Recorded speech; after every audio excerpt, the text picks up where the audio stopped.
for the Michiganders are at the very bottom for the South, right? I mean, terrible scores, 2.2, 2.4, 2.7. So Southerners have a drawl, they're slow, they're uneducated, they speak bad English, they have a twang, they're dumb, and they're abnormal. Just all of the things that you already believed about Southerners.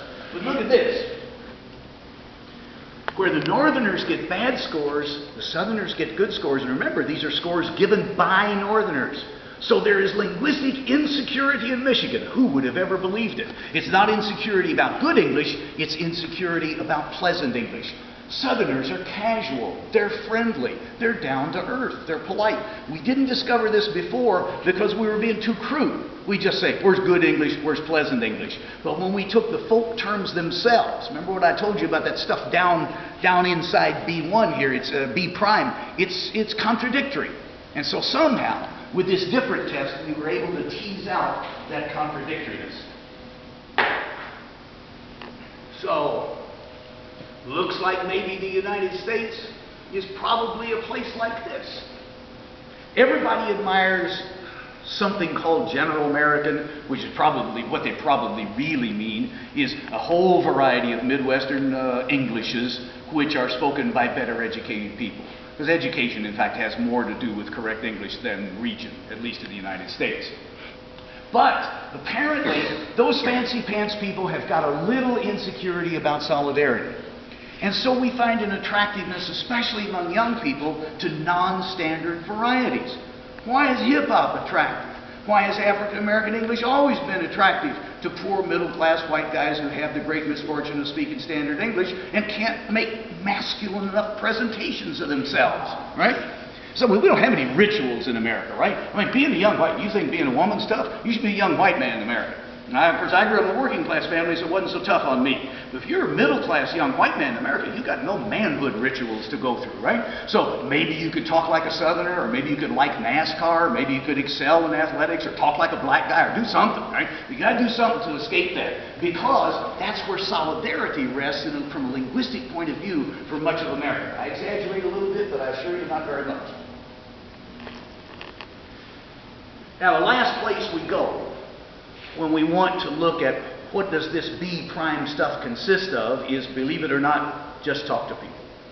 We talk to people, we find out what they say, and I don't have time to talk to you about this afternoon, but we use a number of sophisticated linguistic devices like searches for presuppositions, searches for entailments, searches for inferences. Well, what do people not have to say to you, but obviously believe that you agree with because everybody knows that? What everybody knows in the social sciences is sometimes the most interesting stuff because, of course, not everybody knows it. Now, here's a really interesting thing. This just absolutely terrifies a linguist.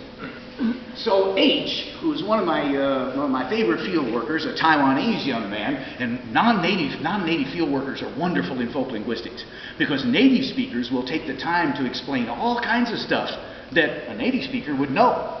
So if you walked up to somebody, a native speaker of English, and said, "What's the difference between a gift and a present?" They say, "Ain't no difference." Or they say, "Go to hell, what are you bothering me for? Go look it up in the dictionary." But here, D and G, his wife, middle-class white people from Ann Arbor several years ago. H said, "What's it?" He says, "You know, I'm a Chinese guy, help me out here. What's the difference between a gift and a present? They look the same." D says, "Well, oftentimes a gift is something like you go to a Tupperware party, and they're going to give you a gift. I think it's more impersonal than a present." So he's doing what lexicographers do, right? He's doing what serious people do. He says, okay, take these two words, gift and present, and stick them in contexts and see if the context will help define some small semantic or even connotational or pragmatic differences between them. His wife don't like this. "No, there's no difference." "No, well, honey," you can hear him say, "No, well, honey, there's really no difference." Now watch this word "really," because intensifiers in language are very, very revealing about what people really think. There's really no difference. That's true. And now comes the thing that makes linguists faint. There's really no difference. That's true.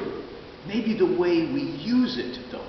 So there's no difference in the words, but the way we use them is different. So the linguist said, well, wait a minute, what makes a difference in words except the way we use them? So this begins to make us believe that people don't just think about language, have folk linguistic stuff that's interesting, but that real people even have a different theory of language, what a language is, than linguists. Words, for example, for many real people, not linguists, have real meanings. Words really mean something. And they appeal to all kinds of things. Well, it's always meant that, or it says so in the dictionary. And then in fact, sure enough, she reminds her husband that there's no difference. And then someone says, well, maybe we could look it up and see what gift means. And he says, I mean, technically there's no difference. They run off to the dictionary then, like any civilized people would. Although notice, they run off to the dictionary, not to a dictionary. And of course, there is no such thing as the dictionary, and there's no standard language in America.